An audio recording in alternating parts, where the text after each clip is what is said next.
And welcome back to Atreyu News. Look what happened to the last reporter who wrote about Obama CIA spying on people.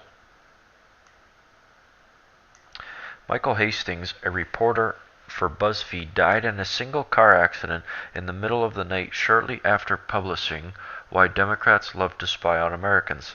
His next piece was going to be an expose on the Obama administration. This is now spreading as Americans are learning from WikiLeaks Vault 7 about newly discovered evidence of CIA car method of carjacking. Well, imagine that. If you had some sort of high-tech car that was like considered a smart car, say, you just release something on the president, and for some reason you lose control of your car, it goes 200 miles an hour and then explodes, and you had nothing to do with it. Imagine that. Why Democrats love to spy.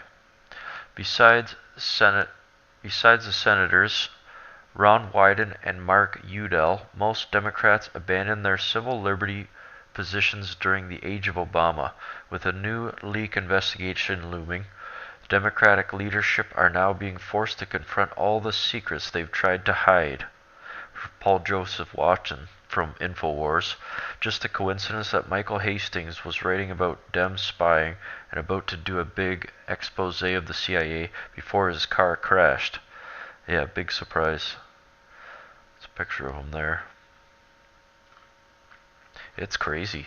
The violence of the left goes back 500 years, and they've been killing people that bring out the truth to the light this whole entire time. But luckily with the internet, the age of information, we have the ability to fight back.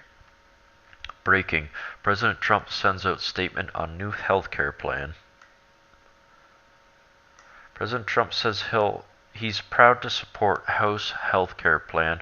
Hopes it will pass very quickly. There's a lot of people suffering. They just need the health care that they can afford, and if they can't afford it, then different things should be taking place. But Obamacare, they have the votes to completely uphold and repeal it, so they should. Breaking. National Security Advisor gets Senate approval in rare situation. Senate panel approved General McMaster's transition to National Security Advisor while remaining an active duty 3-star general. Impressive. CBSNews.com reports the Senate Armed Service Committee on Tuesday overwhelmingly approved Army Lieutenant General H.R. McMaster shift to the White House to be President Donald Trump's National Security Advisor. The 23-2 vote, yeah, I'd say that's a landslide, came after McMaster met with committee members for nearly 2 hours behind closed doors to discuss his move from a military assignment to one of the most influential jobs in all of U.S. government. 2 members of the committee abstained from voting. The vote was overwhelmingly in favor of approving his status as a 3-star general to remain on active duty. Senator John McCain, RREs, the panel's chairman, told reports following the session.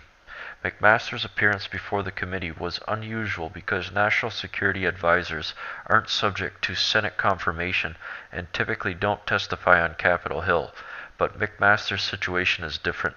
He elected to remain in uniform rather than retire from military service, and generals of his grade need the chamber's approval when they're promoted or get new assignments. Fascinating. Well, perhaps this is the real man for the job. Michael Flynn, I guess, perhaps he just wasn't the right fit. Hopefully this guy will do a great job.